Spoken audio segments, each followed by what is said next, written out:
One of the funniest things in the United States is that pretty much everybody hates capitalism, except for there's a huge chunk of people that don't want to admit that it's capitalism that they hate. Broken already? They just don't make them like they used to. I think they already have the cure for cancer, but there's more money in treating it. So this TikTok by Black Severson points out this harsh reality that a lot of people don't like capitalism and actually instinctually understand the problems that capitalism creates. They just very often struggle to connect the dots that it's actually capitalism that they don't like. For example, you'll see a lot of right-wingers who are anti-vaxxers because they think big pharma doesn't really care about working class people. And on that level, like, yeah, they're right. Pharmaceutical companies just want to make a profit.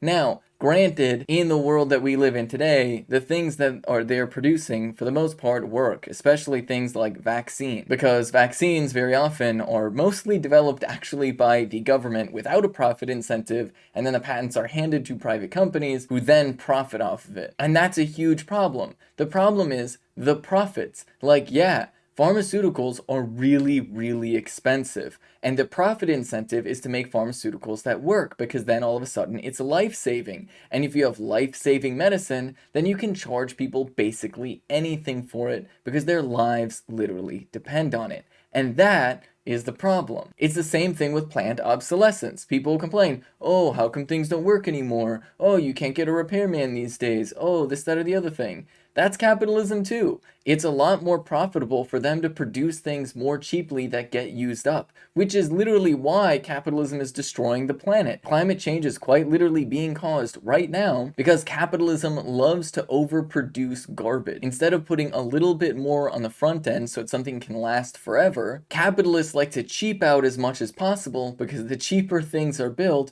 the more often they break, the more often you have to replace them, and the more often they get their profits. But people don't want to admit that it's capitalism.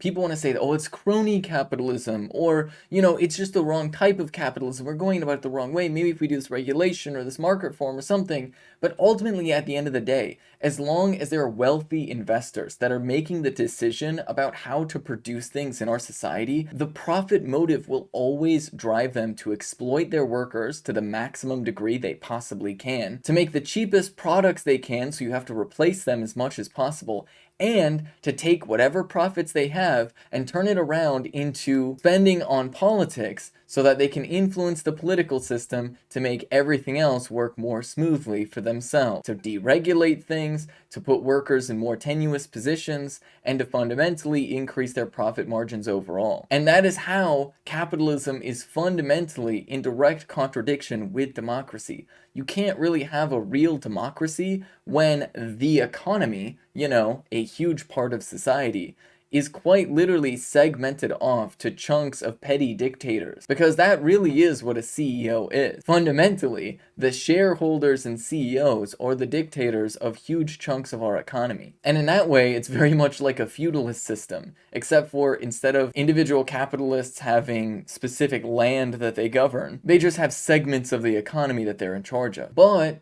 because we live under this highly propagandized country, anytime you say the word socialism, you'll get a ton of people who start ranting about ridiculous anti-communist nonsense. I mean, literally, you have tons of people mentioning 1984. Maybe we shouldn't get our political philosophies from fiction novels. But there's a reason why we're taught these fiction novels in school, is because instead of engaging with how socialist countries actually deal with their problems, we need to fictionalize and sensationalize socialist countries to make them seem scary and evil. All so that when people run into problems like planned obsolescence, instead of saying, ah yes, this is the very obvious and direct result of capitalism, people instead latch on to weird, unhinged conspiracy theories. And this is actually fundamentally why so many centrists are much more amenable to anti-Semitism than they would really believe, because one of the standard go-tos in the Western world, quite literally since the beginning of feudalism, all the way up to modern capitalism today, is to rely on anti-Semitism to explain away the inequalities of society.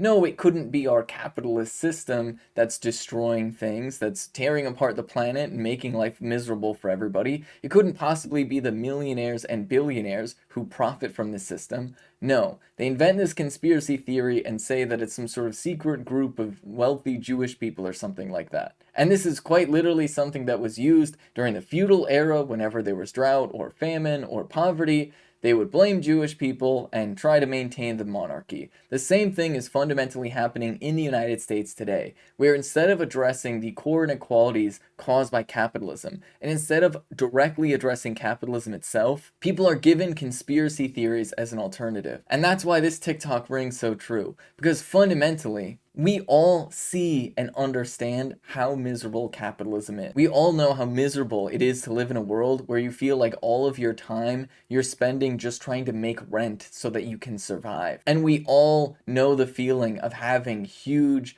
medical bills looming over us. We just need to wake up and realize that the problem is capitalism. The problem is the inherently exploitative relationship between employers and employees, the inherently exploitative relationship between landlords and tenants, and that these are the primary contradictions that we need to address in society in order to have a better world, which fundamentally means adopting a socialist mindset and going about real systemic structural change within the United States to replace our capitalist system with a socialist system. One that's primary aim is not the growth of GDP or the profits of major companies, but is actually just ensuring that people have a decent standard of living and that we have a true democracy both in the political and economic realm.